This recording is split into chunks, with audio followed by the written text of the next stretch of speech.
If you were to go back to the beginning of this year and ask me what movie I am most looking forward to in 2025, I would have said Superman without a second of hesitation, despite my, admittedly, waning interest and frequent criticism of the comic book film genre in recent years. I can't pretend that I wasn't hoping to just love this movie. I mean, I am a pretty big James Gunn truther. I'm probably in the top 1% of people that have seen the movie Super the most times, and all things being equal, I care a whole lot more about DC than I do Marvel, so I was always going to end up getting far too hyped for this release. There was pretty much no scenario in which I wouldn't let my expectations get way over the top. So I of course went and saw it opening night, and then I went back and saw it the very next day, and now that the hype train has mostly settled, I gotta say, it pretty much met my expectations, at least in the ways that matter the most. From a big picture perspective, I don't think I could have been more pleased with where this movie goes and how it chooses to depict the DC universe. For a person like me that grew up on the DCAU, it's kind of a dream come true to see something like this in a movie. It's very reminiscent of how those shows felt back in the day, not only tonally, but also for how much it embraces its comic book roots. It feels like, despite the fact that we have been living in an era of nerd culture dominance for the past like 15 years and gotten just an insane amount of comic book movies during that time, very few of them actually feel proud to be adapted from comics. The lengths movies in this genre will bend over backwards to distance themselves from the silliness or zaniness of comics, or spend half their runtime trying to justify to the audience that their vision is realistic and fits into the modern world, is just so absurd to me. Sure, it's fine to try and make a quasi-realistic depiction of these universes and characters, but it always seems like it's done not as something new and fresh, but because they don't respect the medium these stories come from. They can't take this stuff seriously unless they remove the quote-unquote comic book elements from them. I mean, half of these movies are too scared to even have their characters wear their fucking outfits or even say their hero or villain names out loud. It is actually notable when a movie does both of these things, and if they do, it's often met with like a joke or a quip. It's just this attitude that has always bothered me about so many of these movies. There is such a lack of earnestness in so many of these adaptations, but this movie dives headfirst into that pool. It is so fantastical and so out there and so immediately not of this world. It shoots you like a bullet straight into the fray of this already established DC universe without 1 second of time trying to sell to you that any of this is trying to be realistic or that it exists in our current world. It is so unashamedly a comic book universe. And that earnestness bleeds into every aspect of the movie, not just the looks and iconography, which is all there, especially in the look of Metropolis, but the themes as well. It's kind of the whole point of the movie. While it's very much a fantastical comic book world, it's also a very cynical, modern one, not unlike our own. It's a world that doesn't have a lot of people like Clark Kent in it, people who are simple and trusting and heroic for heroic's sake and aren't beaten down by the nightmare of the 21st century. He represents a very outdated way of thinking, that classic hero archetype that you just don't see much anymore. But by juxtaposing that kind of Superman against a modern world, it only works to highlight what makes that character special, more so than how he would feel if everyone was like him. He feels corny and simple and of a different time because he is. So simply bringing that character back to his roots is subversive in this kind of fun roundabout way. In this age where most every superhero is adapted to be edgier and sad and angry, this version of Clark is just simple and kind. He's kind in a time where kindness is in many ways a thing of the past, and I just love that so much. I don't think this movie could have done a better job of just nailing the character of Superman, which is frankly all it had to do to get me on its side. Like, respect to Reeves and Cavill and and all the rest, but this right here, that is Superman down to his core. There's just no other answer. It feels like he jumped right from the comics into this movie. And same thing goes for Lex and Lois and all the rest. A lot of that credit obviously goes to Gunn and his vision, but what really carries this movie and the characters is the cast. Literally every character from Clark and Lois all the way to the minor supporting characters at the Daily Planet are played with such an energy and charm and this fun spirit. They look like they're all just having so much fun, which gives this movie this massive boost. No one is phoning it in or looks like they're there ironically like a lot of the actors in these kinds of movies often do. Nicholas Hoult is going for it in every scene and kind of steals the whole show, honestly. Like Corin Sweat, he is Lex straight from the panels of the comics. David Corin Sweat and Rachel Brosnahan have just insane chemistry. The crew at the planet are so much fun. It really could not have been a better cast. Everyone is just on fire in the best way possible. Even if you come away not a big fan of this particular adaptation, you will almost certainly have a lot of fun watching it in the moment. It is almost impossible not to. It's just so infectious and joyful and colorful and happy. And it's just what a Superman movie should be. So on one hand, while all the big picture stuff and the essential Superman ingredients are done right, the movie is also admittedly a bit unwieldy, not in like a major way. It isn't bad or like a mess or anything, but a lot of this movie feels a bit overstuffed at times. To put it simply, there's just a lot going on in it and a lot of characters the movie wants to use. There's Clark, Lois, and Lex obviously, there's the crew over at the planet, the Justice Gang, Ma and Pa Kent, Lex's goons, Metamorpho, there's people we follow in the US government, we hang out with Superman's robots a decent bit, Crypto gets attention obviously. There's just a whole lot going on, and that's not so much an issue in and of itself, but the movie clearly has this great affinity for all of these characters, and as a result tries to give you a taste of everything, which does give the movie this quick, fun pace, but also ends up spreading its attention so thin that you feel like you don't get enough time with most, if not all of these characters, aside from Clark. And the same thing goes for a lot of the plot threads as well. It is jumping around at such a frantic pace sometimes that you just want it to have time to breathe, which it does often do, but not nearly as much as it needs. Like the scenes with the crew over at the planet are again so much fun and have such a great energy to them that I was just dying to see more, and same goes with the Justice Gang. I rarely say this about movies these days, but this movie probably should have been like 20 minutes longer, maybe even a bit more, and I mean that as mostly a compliment because you could also cut some stuff out and make it work for its current runtime a bit better, but I wouldn't want to do that because everything in it that we got is good and works. Like I like all this stuff, but there's simply not enough time as is to fit all of it in there. It felt like Gunn might have just gone a bit further than he was capable of handling in some ways because his past films like Guardians and Suicide Squad are so focused and simple by comparison. They have these very traditional structures and their plots tend to revolve around one central mission. This, on the other hand, is like 3 episodes of Superman the Animated Series all told at once simultaneously, which works in some ways, but not all the time. Still though, it is quite ambitious in that way. The structure of this movie is very non-traditional, especially for a superhero film. There's no origin, no preamble, it just drops you right in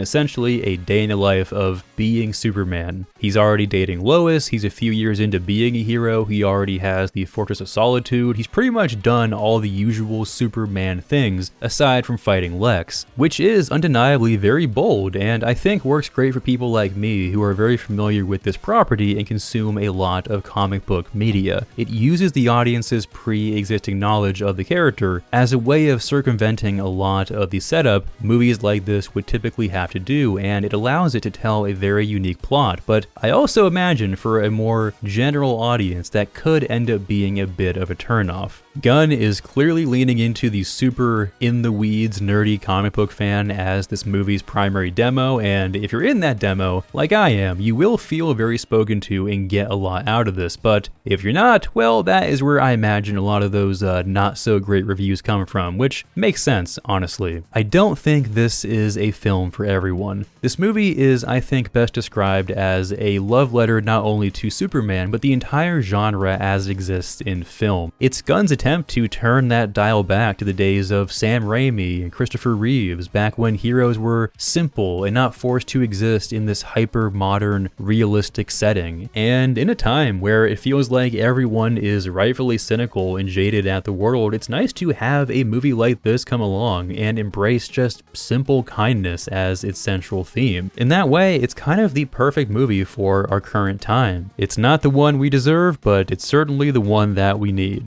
So, yeah, Superman, it's pretty good, and you should all go see it because this is exactly the kind of comic book movie universe a lot of us out here have been asking for a long time now, and I hope to God we get more from in the coming years. For the first time in what feels like an eternity, DC is back, baby.